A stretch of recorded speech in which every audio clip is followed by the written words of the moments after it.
All right, we're going to talk about the last of our three stories for our literary analysis unit. I can hear you all sighing relief that this is the last one.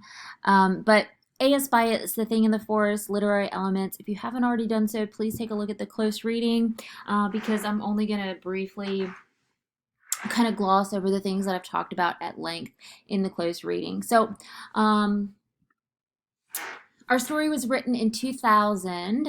It is the youngest of our stories by Antonia Susan Byatt.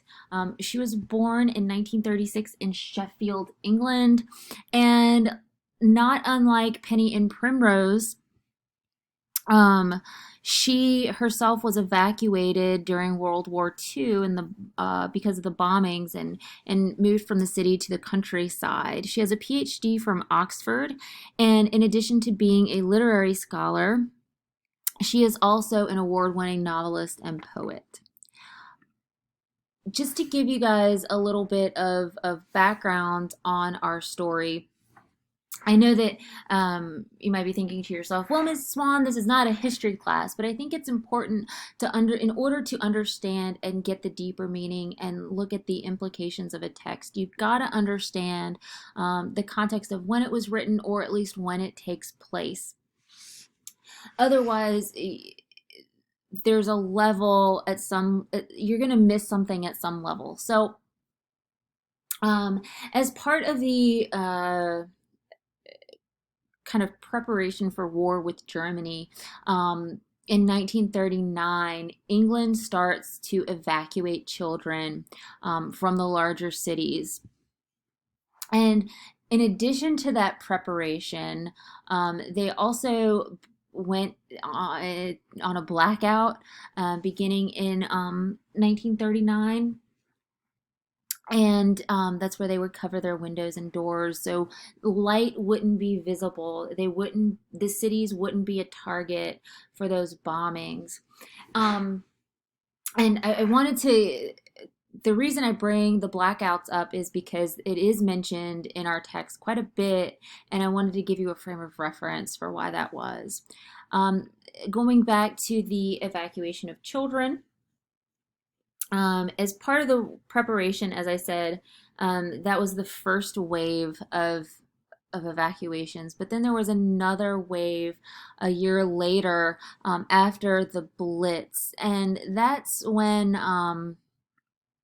In 1940, the first of 57 consecutive nights of bombings happened in England, and for almost a year, they were attacked, and after the first, they began evacuating children again, and that's when Penny and Primrose are evacuated. They're part of that second wave evacuee situation. So all of this crazy, scary stuff is going on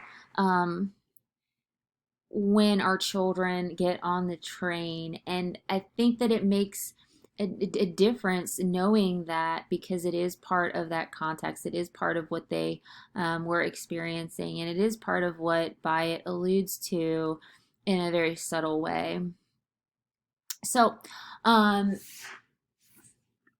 before I talk about the elements of fairy tales and stuff like that, this idea of writing about children evacuees is kind of popular in literature. If you look at something like C.S. Lewis's The Lion, the Witch, and the Wardrobe, those three children are sent away to live with the professor in the countryside. So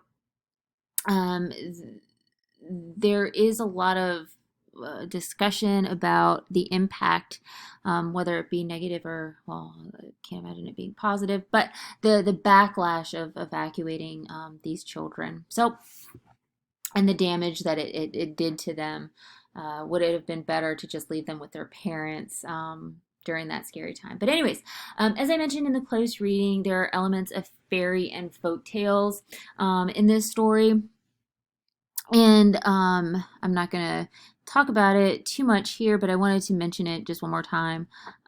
There's that idea of fantasy and supernatural and dualities, which I think is done to have us question what the girl saw and what's true and what's not.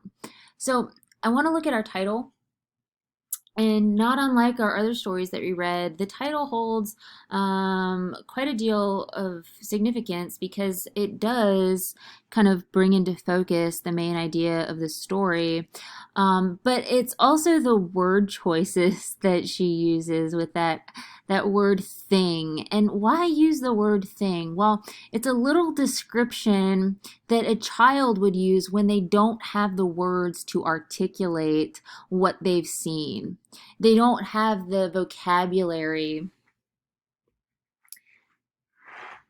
or the psychological ability to process that trauma. So the word thing emphasizes that there are positive and negative connotations to that, but this whole idea of being non-descriptive, I think, kind of helps us have our own interpretation of the monster and what they saw. And I also want to mention that think about the word thing. It's unfamiliar, it's unnamed. And when things don't have when things have names, they have value, they have power. And by calling it a thing, I think, is a way for the girls to distance themselves from what they experienced, whether real or imagined. And if you think of something like the Harry Potter series with Voldemort, it's taboo to say his name. It's he who should not be named, because when things have names, they have control, they have power. And by not acknowledging that, I think it's a way, it's a kind of a coping mechanism for Penny and Primrose. So moving on to our plot organization, it is chronological.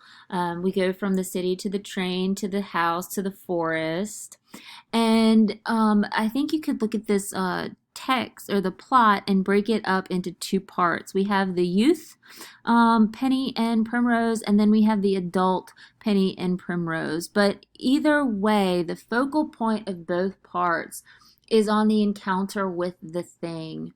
The first part when they actually see it, and then the second part when they're adults, that revisitation of where it happened.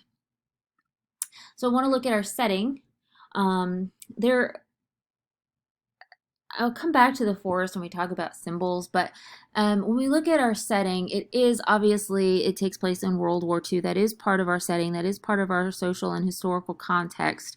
But there's also that idea, that transition from the city to the countryside, and the irony and duality that comes with that.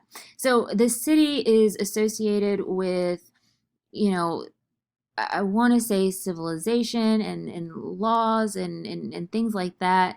But it's also a place of danger and of, it poses a threat, which is why these girls have been taken to a safer place, like the country, that's outside of those limits. It's outside of the chaos. But just because, I mean, and there it goes back to that irony that the countryside is just as dangerous, because they see things and experience things that greatly impact their lives. So in the countryside, we have this mansion, and I think that the description of the mansion is very interesting because it's a combination of both scary and magical. And it's the magical kind of alludes to that childish um, view of, you know, this big, wonderful, new, mysterious place with the griffins and the unicorns on the balustrade. But on the other hand, it is a scary experience. It's unfamiliar, it's unknown, and there are no lights because of the blackout. They're scared at night in those makeshift dormitories with the military issue beds. And it's kind of this palpable, tangible representation of fear that they have. And going back to the mansion as adults, the mansion is kind of this place where fact and fiction meet. It's now a museum, a place that's meant to honor the past, and memorialize the things that happened, but there's also no mention of the evacuees. So how true is true? And I think that she uses the setting to emphasize that blurred line between fact and fiction, real, imagined, um, etc. So, moving on to our narrator or our point of view, I think that your interpretation of the story is going to depend on how you view our narrator. But we have an omniscient third person point of view because we're privileged to both Penny and Primrose's thoughts. And whether or not the narrator is an outsider looking in or whether it's an insider depends on how you answer that question that I asked at the end of the close reading. Is our narrator Primrose? And if it is, do we trust her? Which I'll come back to in just a second. So our narrator could be inside, outside, depending on your interpretation. But we do have an omniscient point of view. So that brings me to our characters, Penny and Primrose, who I've talked a lot about already. But when you look at Penny and Primrose, these characters are foils. And I don't mean the aluminum foil that you put on your baked potato, but I mean that they are characters who are in contrast with the qualities of the other. They highlight, because they are opposites, they highlight something in the other.